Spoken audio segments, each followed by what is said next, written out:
baby, listen to me speak, yeah. No matter what, just let it go. Footage in, man. Okay, so right, so if we use our skill, see that click and drag, so much easier. Like if we do a click and drag,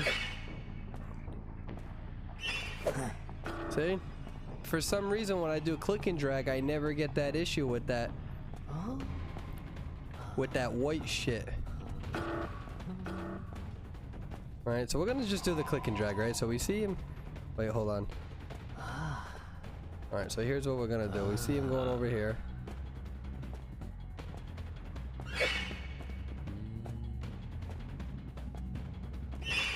See, with that click and drag, obviously I was way off right there, right?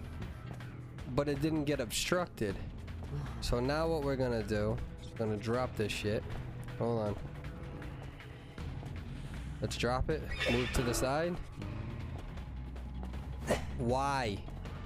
What? Why? Maybe I pushed it too far, but I don't know how that's true because watch this. Yeah, so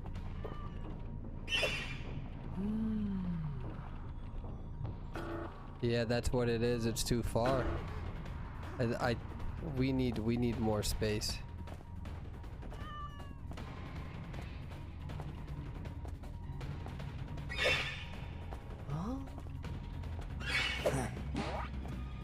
See, that's the click and drag.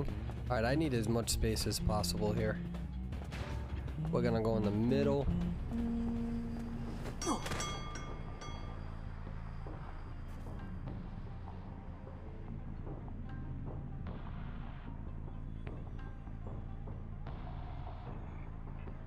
I just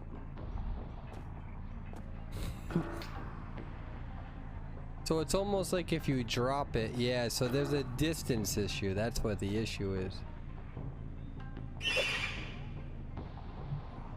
See? It's a distance issue. So what happens is that if you drop it, if you drop it down and then you start moving forward, you're losing all of this distance. Oh shit, wait a minute, hold on. So if I don't drop the second one, so say if I drop this one and then I don't drop the next one and I say okay, then my skill cooldown's 7 seconds. But if I commit, then I think the skill cooldown is 13 seconds. So hold on, so say we go like this and then we drop another one. Yeah, and that's because okay, so with this skill, I see. So with this skill, if you don't commit to the second musical ball, then it'll be reset in 7 seconds. So it pretty much is about 6.5 seconds per musical ball, relatively. It's actually 7. So say if I go like this and I'm like, all right, I'm gonna fuck you up, and I'm like, wait, nope, you just used your little window. All right, what I can do is I can reset it, and now the skill cooldown is 7 seconds. But if I, you know, fucking go like this and I'm like, no, I'm gonna catch you, I'm gonna catch you, I'm gonna catch you, I'm gonna catch you. Oh no, well now it's 13 seconds. So there is a benefit to not being an idiot with these traps, pretty much. So if you fuck up, then you can kind of chill out. And then, so dropping it is very risky. I think the only time you can drop it is if you do something like this. There you go. So that seems how he's gonna work. You can drop it down quick in tight areas, but in long areas you are definitely gonna drag that. So for instance, this guy is running far away from me, right? So we're gonna do that.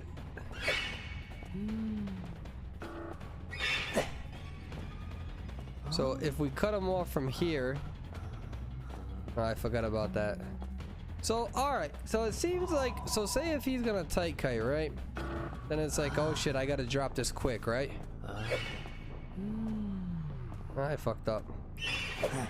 Alright, you guys get the idea though. So in tight kiting, you can just kind of drop it down. But then with the transitional kiting, you're just... So the transitional kiting is still going to be countered to a degree. We all keep saying, oh, all we need to do is transition kite them, transition kite them, transition kite them. But like in a situation like this where you're transition kiting me...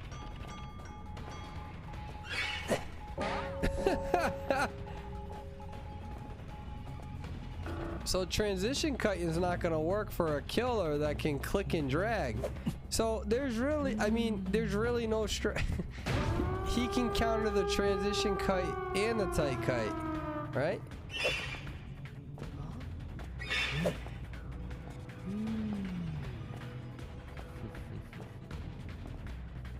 Because if he's in a tight area like this... Oh shit, I was hoping that it would reset.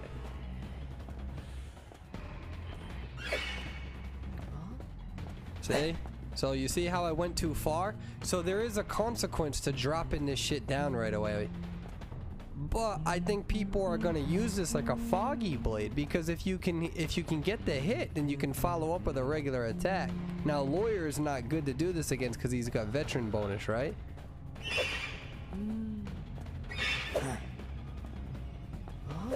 And then you just follow through.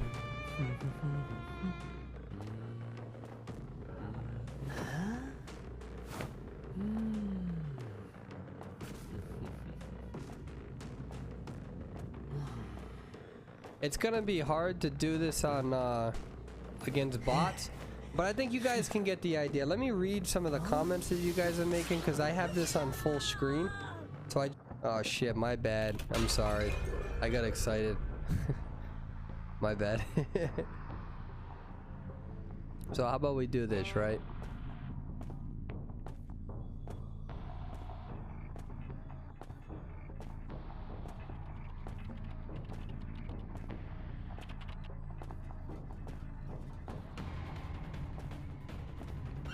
Damn it.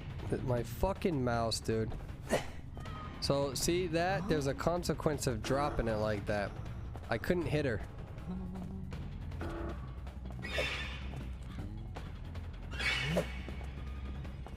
So I'm not really sure if I like this strategy too much, but it also could be because I suck. So that's a very real thing.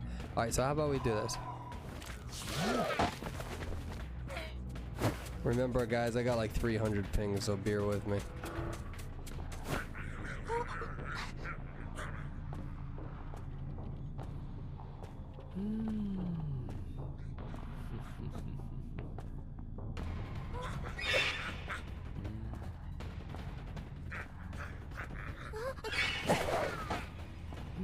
And then she has that buff on it as well, or debuff. I think she has veteran bonus, right?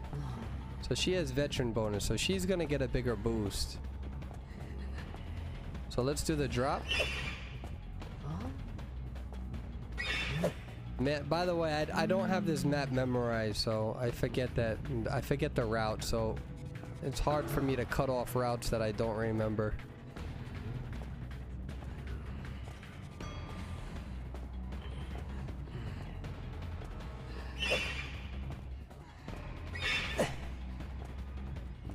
So yeah, so it seems like that will happen. So then as long as you know the routes that they're going to, if she gets a debuff running into it, then you don't even really gotta, I mean, you're gonna catch up anyways.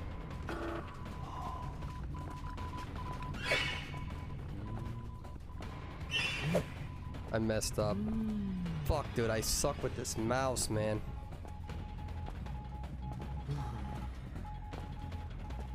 Alright, how about we do this?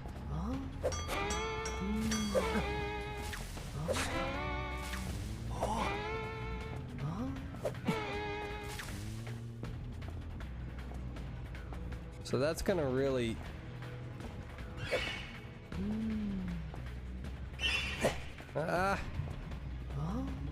That's gonna really help you though. Just...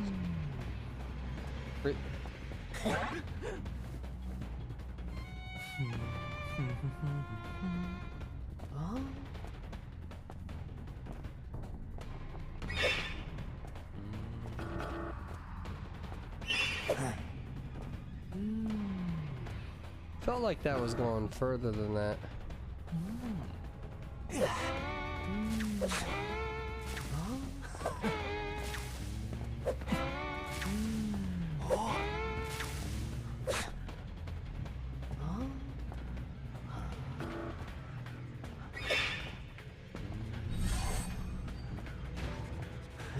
See?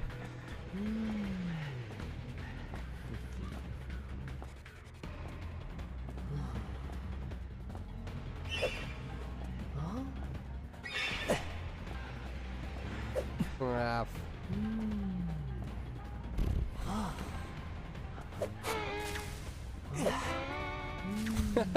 How did that go that way? Dude, playing this thing with 300 ping is brutal.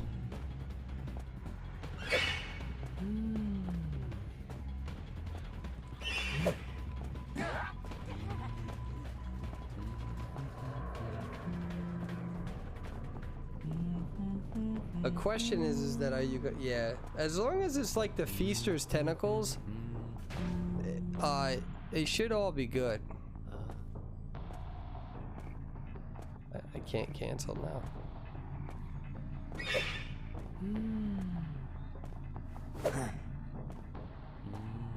It won't let me put it there. But when it does get canceled, it gets reset down to that 7 seconds.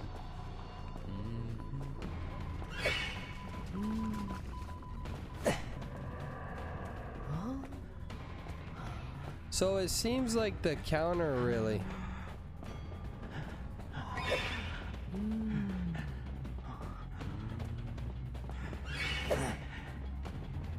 So it seems like the counter is once you see where that red is, if you can just fucking run away.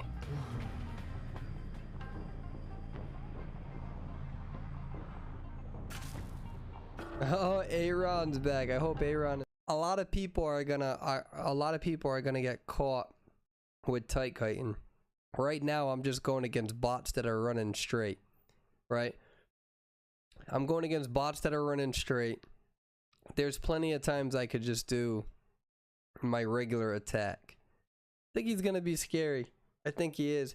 I think that I'm also not a computer player, so, and I also have 300 ping, so remember that. And that's not because of, you know, me. That's what I'm saying is that some of our good hunters on the server, they're gonna do a lot of damage. They're gonna do a lot of damage to us with this hunter. We'll see how it works. I really like the ability to come on live feed and just be like, I don't fucking know how to use this character. How are we gonna do this? So it was a good opportunity because that's how you learn, man. You learn by problem solving. It's how you guys became good hunters and good survivors. You know, it's funny when everybody, they watch my YouTube videos and they're like, oh, back in the day, like I watched your YouTube videos. And it's like, yo, like I can show you the basics and like things that you should do to help yourself. But at the end of the day, like that's all you. You know, you got to problem solve. You got to like actually apply it. You got to fuck up. You got to take some of the shit that I do and make it your own, right?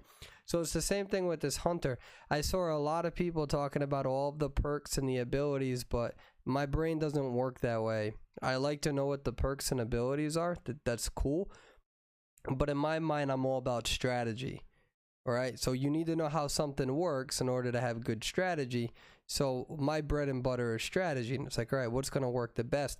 One of the things that I have learned from this live feed, this is the takeaway that I would like you guys to know, that what I'm leaving with after tonight, where I'm going to bed, and then I'll try to do this tomorrow night as well, okay? I'll try to do this tomorrow night and go on beta again. What I'm leaving with is that if you can control this like the Feaster's tentacles, I think that would be a good interface, and that will make him very dangerous. The same exact controls like you would with a Feaster tentacle. The other thing that I'm leaving with is that if you drop the orb next to you and somebody transition kites away, you got to be very careful because there is a distance meter. That's why it's better sometimes to hold it and drag it, because then that meter is extended because it's out there, and then you just kind of double up on that. The other thing too is that when you do, another takeaway that I have from this is that when you use your first skill, if you only drop one musical ball but not a second, you don't have a 13-second cooldown. You only have a 7-second cooldown because that trap no longer lingers. So that was another takeaway that I got from this. Another takeaway that I got in regards to this hunter, we didn't really mess around with the ult too much, but I think he's gonna have a similar play style to like what, this is gonna be a weird comparison, like Plague. A lot of Plague users on Dead by Daylight, so this character that can puke all over the place. Sometimes they get so focused on Vile and puking on everything that they just forget how to do their basic attacks. So with this character, tonight you saw me messing around with his skills and trying to get down his skills and using his skills in a practical manner. But in reality, there's plenty of times where I was able to catch up to the survivor. Obviously, they're bots. And I could have just used a regular attack. So I think it's one of those things as well where, you know, you can try to use your musical traps in order to get that first hit. But you got to be careful too, because remember, they're going to get, you know, they're going to also get that veteran bonus, but then you don't have attack recovery. So it'd be nice to be able to get that down. I think that ideally they're probably going to try to do patroller and then try to use your musical notes on them and then follow up with a basic attack. But really, I think keeping the distance between you and the hunter is going to be the big strategy there. I think that's going to be the big thing, is just because the other thing too is that we don't know if the distances are going to be exactly the same, because we know historically speaking, PC users have an advantage. They have an advantage using Geisha. They've always had an advantage using Clown. We know that Hell Ember, there was always an advantage with how far you could throw your puppets. There used to be an advantage on how far you could throw your puppets on PC versus mobile. So the question is are you going to be able to click and drag this as far as what you could? I would presume so, yes, since Feaster's been reworked a couple of times to make his, you know, to make him a little bit better. But remember, for a long time, Hell Ember didn't have the same arc. So the question is that going to kind of carry over to mobile? We don't know yet. On that note, I'm going to... Hey, thank you for watching as we try to problem solve this this killer, or this hunter rather. And I'll try to go on tonight to continue doing this. You can catch it on Twitch, and we'll see how it continues working out. This was really the first time playing with him, so thank you for watching, guys. I love you all. Thank you. Bye-bye now.